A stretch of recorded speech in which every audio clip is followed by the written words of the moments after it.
guarda-redes positivo e que salvaguardou o peso de redes muito especiais. Rui Correia disputou com grandes nomes como Vítor Damas e Vítor Bahia o lugar por apenas uma posição, guarda-redes.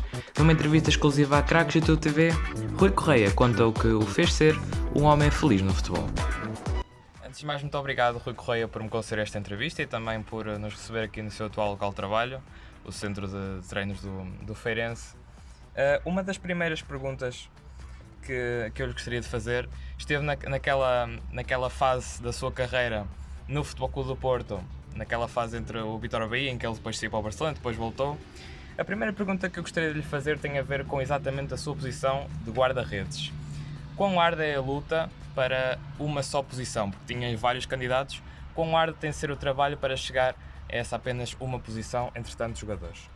Bem, realmente é uma posição extremamente ingrata, não é? Porque por norma costumamos ser 3 ou 4 e só pode jogar um.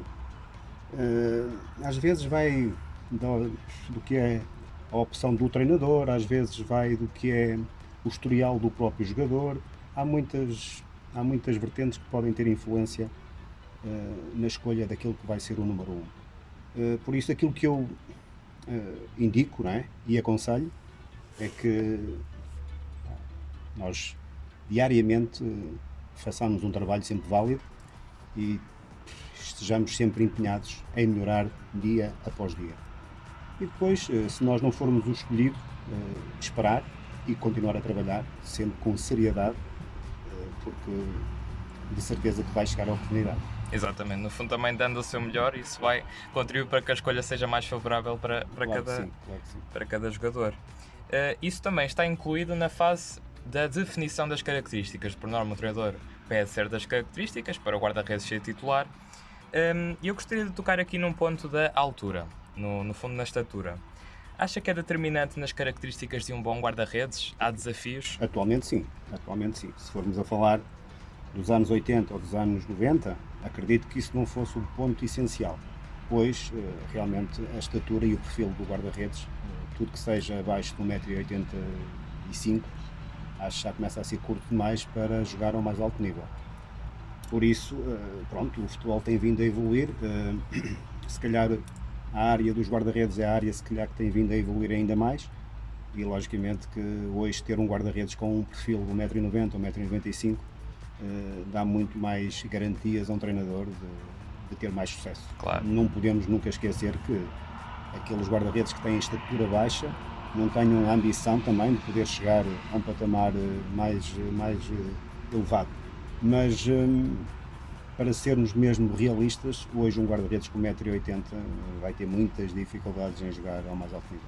Exatamente, até porque o Rui, inclusivamente, foi um daqueles guarda-redes abaixo de 1,85m, vamos dizer assim, muito, não é? Muito, Exatamente. 1,79m, 1,80m, se não me engano. Exatamente. Agora já menos, já estou mais velho. Exatamente. No entanto, também jogou a alto nível, jogou na Liga dos Campeões. Sim, mas é como eu disse, nos anos 90 isso era um fator que não era muito importante. Ou seja, penso que nos anos 90, na viragem de 90 para 2000, começou a haver um bocadinho essa definição de querer um guarda-redes com um perfil mais alto. E logicamente que no meu tempo, os guarda-redes eram extremamente baixos, porque eram ágeis, eram rápidos, tinham outras capacidades que se calhar naquela altura eram muito boas, mas hoje penso que não são as mais importantes. Hoje existem outras facetas, sem incluir a altura. Que o guarda-redes tem que ter para a abordagem do jogo atual. E penso que se formos a recordar os guarda-redes dos anos 90 e dos anos 80, logicamente que vamos encontrar fantásticos, não é? Muito bons mesmo, mas que hoje infelizmente não tinham sequer lugar numa equipa da Primeira Liga cá em Portugal ou em qualquer país.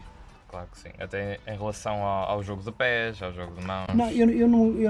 Eu acho que não é isso o jogo de pés, porque nós antigamente até jogávamos bem com os pés, não era esse o problema. O problema é mesmo o perfil, é a ocupação do espaço de baliza. Hoje um treinador quer um guarda-redes com um perfil grande. Claro. Para ocupar a proporção entre o guarda-redes e a baliza, não é? Ter mais ocupação da baliza e ter outra presença, não é? Exatamente.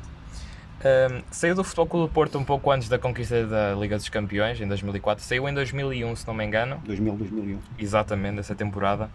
Sentiu aquela amargura por não ter estado presente na final da Liga dos Campeões que o Porto acabou por conquistar? Eu vou ser muito sincero. Eu respeito muito os clubes onde eu estive e enquanto eu lá estive, tive sempre um comportamento o máximo profissional. A partir do momento em que eu saio, esse clube é um clube que deixa de fazer parte daquilo que é o meu dia-a-dia. É um clube que eu respeito, como respeito todos os outros, mas deixa de fazer parte daquilo que é a minha história diária. Por isso, a minha vida, eu vivo muito o presente e não me preocupo muito com aquilo que foi o passado. Seja bom, seja mau. Normalmente faço uma retrospectiva daquilo que é o melhor e daquilo que é o pior e filtro e escolho aquilo que é o melhor para aquilo que eu quero em termos do que é o futuro.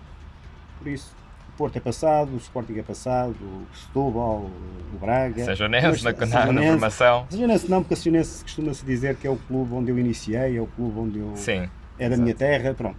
Mas eu acho que aquilo que nós temos que perceber é que temos que desempenhar as nossas funções o melhor possível no clube que nos paga.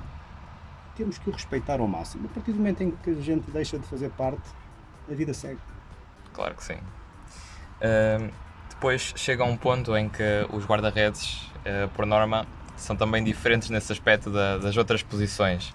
Quando chega a terminar a carreira, a tomar aquela decisão. Vemos muitos guarda-redes que terminam a carreira aos 30 e muitos anos, até alguns chegam aos 40. Para um guarda-redes, quando é que chega a noção de terminar a carreira? Há diferenças entre posições? Se ele tiver consciência, chega no momento em que ele sente que já não tem capacidade para jogar a mais alto nível. Não é? Mas infelizmente uma grande percentagem daquilo que é o jogador, e não só o guarda-redes, porque nós quando somos jogadores somos muito egoístas, pensamos muito só em nós e pensamos que nós é que devemos jogar sempre, que nós é que somos os melhores. E, infelizmente só quando passamos a treinador é que percebemos que não é bem assim, ou seja, estávamos completamente errados. E aquilo que eu te posso dizer em relação a essa pergunta é que nós pensamos que podemos jogar sempre, mas depois chega aquele momento em que nós somos afastados ou pelo clube ou pelo treinador e começamos diariamente a perceber que já não fazemos parte daquilo que é aquele clube. E então começamos a ter a consciência de que ou vamos jogar para um patamar mais baixo. Exatamente. Ou acabamos, ou tomamos o rumo, se calhar, de começar uma carreira de treinador. Eu, em relação a mim, eu acabei com 40 anos no Estoril, fui o meu último clube, e tive a sorte de começar logo como treinador no Portimonense, ou seja, eu praticamente não sentia falta do que é o balneário, não sentia o que é a falta do que é o convívio. Não teve aquele compasso de espera muito grande. Por isso, a mim não me custou muito, mas sinto que aquelas pessoas que gostam mesmo do futebol e fizeram vida do futebol, quando chega um momento em que tem que terminar e que a questão financeira tenha alguma importância para o futuro, não é? Porque logicamente não estamos a falar de um Cristiano Ronaldo, não estamos a falar de um Luís Figo, não estamos a falar, sei lá, de jogadores que jogaram a mais alto nível e ganharam bastante dinheiro, não é? Estamos a falar de jogadores que se calhar que ganharam algum dinheiro para ter uma vida extremamente, não vou dizer segura, mas tranquila, e vão querer se calhar manter esse nível, mas para ter esse nível vão ter que se calhar trabalhar, não é? E logicamente que quando nós temos a capacidade de poder continuar a trabalhar dentro daquilo que nós mais gostamos, é fantástico. Claro. Quando nós não conseguimos, eu felizmente não tive esse sabor, por isso não te posso responder muito bem, mas tenho amigos meus que se calhar passaram por isso e que tiveram que ir trabalhar, tiveram que mudar completamente a vida deles, não é? Aquilo que estavam habituados a fazer e logicamente que não é fácil uma pessoa que está habituada a trabalhar ao ar livre e depois ter que ir trabalhar num escritório ou numa fábrica ou então não ter que fazer nada, começa a ser um contraste muito grande, não é? Difícil, não é? Claro. Mesmo que tu tenhas uma situação financeira estável, não é? Sim. Acabas por ter uma vida monótona, não é? Se tu não souberes ocupar o teu espaço, acaba por ser difícil, não é? Eu felizmente até hoje, aos 55 anos, tive sempre a minha vida muito bem ocupada e espero vir a ter sempre, até ter forças, porque enquanto eu puder vou andar sempre dentro daquilo que é a minha vida, que é o futebol. Claro, porque depois é mais do que estabilidade financeira, torna-se um modo de vida. Acaba por ser uma estabilidade financeira e acaba depois por tu poderes manter o nível de vida que tinhas, não é? Exatamente. Poder dar, se calhar, à tua velhice aquilo que tu esperavas não dar, não é? Um bocadinho mais de qualidade, desde que o teu corpo o deixe e a tua saúde o deixe. Porque as pessoas pensam que quem jogou futebol que não precisa de trabalhar e que tem muito dinheiro. Não pensem muito nisso porque não é a realidade. Se calhar 70% disso precisa de trabalhar. Logicamente que tem a vantagem de poder estar algum tempo sem trabalhar e ter uma vida mais estável. Mas Claro, antecipa-se um bocado nesse Exatamente, sentido. podemos ter essa facilidade. Ok. Mas é como eu digo, enquanto nós podemos trabalhar, enquanto tivermos saúde e força, temos que fazer aquilo que mais gostamos. E eu sinto-me extremamente feliz por fazer aquilo que faço, porque faço uma coisa que gosto, não que sou obrigado. E quando tu trabalhas numa área que gostas e que te sentes bem e aquilo que tu mais gostas e não és obrigado, és um homem feliz. Exatamente. Algo que também deve ter feito feliz foi o facto de ter representado a Seleção Nacional, creio que por 2 ocasiões. Sentiu o peso de um país inteiro quando guardou realmente a baliza da Seleção Nacional Portuguesa? Como eu disse, eu levei futebol, eu não vou dizer que levei futebol a brincar, que não levei a brincar, mas eu não me dava muita importância jogar no Braga, jogar no Benfica, jogar no Porto, jogar no Sporting, na seleção. Eu vivia aquilo como se fosse uma situação normal. E eu até às vezes brinco quando estou em família ou quando estou com amigos e digo que eu nunca falhava em grandes jogos. Eu falhava em jogos pequenos. Porquê? Porque o meu nível de concentração em jogos pequenos não era o mesmo que era em jogos grandes. Claro. E se calhar não fui mais longe, porque se calhar devido a isso, não sei. Mas, como eu digo, quando eu representei Portugal, realmente representar a seleção de Portugal é um marco histórico e é aquilo que Muitos qualquer jogador ambicionam, deseja, não é? exatamente. E eu quando consegui chegar à seleção, a primeira vez foi com 18, 19 anos, 18 ou 19 anos, já não me lembro, na seleção de Esperanças. Depois voltei a representar a seleção de Portugal como titular por 2 vezes, contra a seleção do Liechtenstein e contra a seleção da Arménia. O Liechtenstein foi no Luxemburgo e a Arménia foi em Setúbal, em que ganhámos por 3-1, se não me engano, e o Liechtenstein, acho que foi uma goleada que nós demos, mas já não me lembro se foi por 5 ou por 6. Foram as 2 vezes que eu representei a seleção na seleção A, uma vez na seleção de Esperanças, mas como eu te digo, é um prazer enorme, é algo que eu recordo e falo quando estou em convívio, mas não é algo que me fez feliz, é algo que me fez feliz no momento, mas Claro. hoje é só uma recordação. Exatamente, uma recordação feliz. Boa, sim. Exatamente. Agora, e visto que agora prepara-se e tem também esse privilégio de poder dar a entrada a novos jovens que vêm agora também fazer a sua formação para também alcançarem os seus objetivos, que conselhos dá à nova geração, nomeadamente a posição de guarda-redes? É assim, eu estou nesta fase de futebol jovem agora só, não é? Sim, Estive no Porto exato. durante 3 épocas também. E a exigência acaba por ser a mesma, mesmo que eles sejam jovens, com 15, com 16, com 17, com 18 anos, acaba por ser a mesma. Aquilo que eu digo a eles é que sejam eles próprios, que não queiram ter um protótipo de ninguém, que sejam eles, que trabalhem diariamente, que queiram aprender com o seu treinador, seja eu ou seja outro. Quando tiverem alguma questão a pôr ao treinador, que a ponham. Quando sentirem que precisam de fazer algo diferente do que aquilo que estão habituados a fazer diariamente, que tenham a abertura para falarem com o seu treinador e dizerem: olha, mister, se calhar eu precisava mais disto, o que é que acha? Ter uma abertura com o treinador como ele fosse o melhor amigo dele. É isso que eu faço com eles. É isso que eu faço com os meus.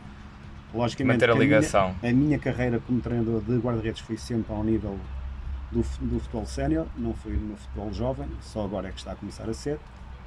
Eu também estou aqui no Feirense, mas também estou na seleção da Guiné, na seleção A da Guiné, do qual já estamos apurados para o CAN, que se vai realizar em janeiro, e vamos agora ter o último jogo do apuramento com a Serra Leoa. Ou seja, eu sou um homem extremamente feliz porque estou a trabalhar no futebol sénior e estou a trabalhar em conjunto com o futebol jovem, que para mim é extremamente gratificante e dá-me um prazer enorme, porque a minha postura, se calhar no Feirense tem que ser uma, e quando eu chego a uma seleção A tem que ser outra, porque são homens, são profissionais, ganham dinheiro, e aí a postura é diferente, mas o treino é igual. O treino é igual. O treino é com balizas, o treino é com guarda-redes, o treino é com bolas, o treino é com campo, por isso é igual. Exatamente. Podem mudar a intensidade só. Exatamente. Rui Correia, muito obrigado também pela sua experiência. É realmente também agora esta nova oportunidade que está a ter diferente. E agora pedia que classificasse um pouco realmente quão bom é também o facto de agora poder ter esta mistura entre o facto de estar numa seleção nacional e o contraste de vir também, um pouco como mencionou agora, numa formação. É diferente, um bocadinho diferente, a responsabilidade é muito diferente. Quando estamos a falar de uma seleção, estamos a falar do ponto mais alto do que é um país, não é? Claro que sim. Representa o país. Mesmo sendo um clube da África, mesmo sendo a Guiné-Bissau, é um clube que está habituado a ir ao CAN, não é? Que é uma competição extremamente muito gratificante, uma competição muito, muito importante em África, e logicamente que as diferenças são o ganhar. Logicamente que nós aqui também queremos ganhar, mas se nós aqui não ganharmos uma vez, pronto, ok, tudo bem, não há problema, são miúdos, vamos ter que, pronto, no próximo jogo vir a melhorar. No futebol profissional não, é ganhar. A diferença está no ganhar, ou seja, no futebol profissional tens que ganhar. No futebol jovem estás a formar, ou seja, tens de ter um comportamento diferente. Exatamente, está a formar no fundo também para ganhar. Exatamente. Está tudo envolvido. Exatamente. Muito obrigado, Rui Correia, pelo seu testemunho pessoal, também por ter-me concedido esta entrevista. É muito bom ouvir estas boas experiências. E desejo-te a ti o máximo de felicidades para aquilo que tu mais desejas. Também percebi que tu és um amante da comunicação. Acho que tens um potencial muito grande e acho que deves seguir aquilo que tu mais desejas, que vás à procura daquilo que tu mais desejas, mesmo que seja difícil, mesmo que encontres algumas pedras e alguns espinhos, vai em frente, acho que vais ter sucesso. Exatamente, Okay? esse é o objetivo de nós todos. Muito obrigado, Rui.